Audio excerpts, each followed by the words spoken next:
تو چاہے کتنا اچھا جذبہ انسان کا کیوں نہ ہو، عمل غلط ہے اس عمل کو غلط ہی کہا جائے گا۔ دیکھیے نیت کیا ہے، بہت سارے لوگ کیا کہتے ہیں ہماری نیت اچھی ہے تو بدعت اچھی ہو جاتی ہے، نہیں، غلط اچھی نیت سے غلط عمل اچھا نہیں ہو جاتا۔ شریعت کی مخالفت ہو چاہے نیت اچھی ہو وہ برائی ہے۔ حضرت عائشہ کی نیت کتنی اچھی ہے، اس سے بڑھ کے اور کیا نیت ہو سکتی ہے کہ رسول صلی اللہ علیہ وسلم کی خدمت، آپ کی راحت کی نیت ایک مسلمان کرے، کہ رسول کا فائدہ ہو، رسول صلی اللہ علیہ وسلم کو آرام ملے، آپ خوش ہو جائیں، آپ کو راحت ملے۔ نیت کتنی پیاری ہے، لیکن اس نیت کے ساتھ عمل جو ہے اس میں شریعت کی مخالفت ہے۔ تصویر والا تکیہ ہے، جاندار کی تصویر اس پر ہے، تو اللہ کے نبی صلی اللہ علیہ وسلم نے ان کی حسن نیت کو دیکھتے ہوئے عمل کو بھی اچھا نہیں کہا، عمل صحیح نہیں ہے، کیوں؟ چاہے نیت اچھی ہو لیکن عمل مناسب نہیں ہے۔ تو اللہ کے نبی صلی اللہ علیہ وسلم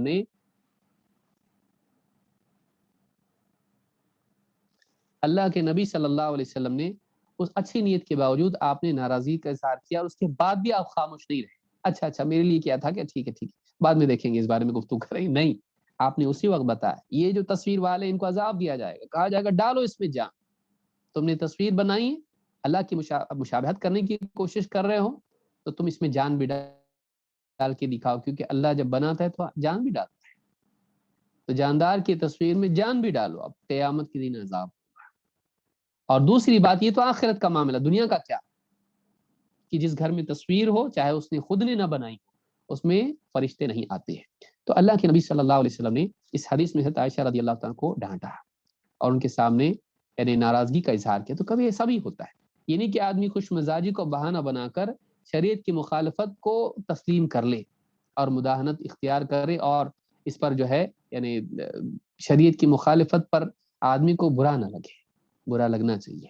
ٹھیک ہے آپ اچھے سے بتائیں، یہ بھی ہو سکتا ہے کہ آپ کے بتانے سے کسی کو برا لگے تو آپ نرمی سے بتائیے، لیکن یہ نہیں کہ آپ ہمیشہ اچھے بنے، ہر دل عزیز بننے کی کوشش نہ کریں، ہر دل عزیز بننے کی کوشش نہ کریں۔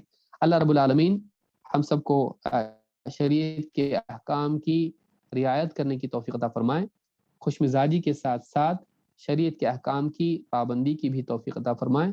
اقول هذا واستغفر الله لي ولكم۔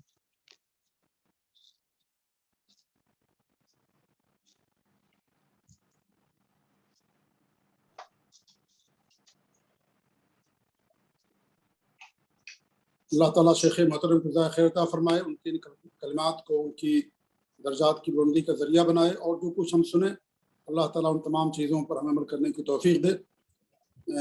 کسی نے سوال کیا تھا غصے کے تعلق سے کہ اس کا علاج کیا ہے، تو الحمدللہ شیخ کے درس میں بھی ساری باتیں آ گئی ہیں کہ انسان کو کب غصہ کرنا چاہیے کب نہیں کرنا چاہیے، اور علاج کے تعلق سے بھی کچھ باتیں میں نے بتا دی تھی۔ انشاءاللہ اس درس سے بھی ان کو اپنے سوال کا تشفی بخش جواب مل گیا ہوگا۔ ضرورت صرف اس بات کی ہے کہ ہم ان تمام باتوں کو جو سنتے ہیں ان کو عمل میں لائیں اور اپنی عاقبت اور اپنی آخرت کی فکر کریں اور آخرت کی اصلاح کریں۔ اللہ تعالیٰ ہمیں ان تمام چیزوں پر عمل کرنے کی توفیق دے، آمین۔ انشاءاللہ آنے والے جمعہ کو پھر آپ لوگوں سے ملاقات ہوگی۔ اللہ تعالیٰ سب کی حفاظت فرمائے۔ اسی پر مجلس کے اختتام کا اعلان کیا جاتا ہے۔ جزاکم اللہ خیر۔ السلام علیکم ورحمۃ اللہ وبرکاتہ۔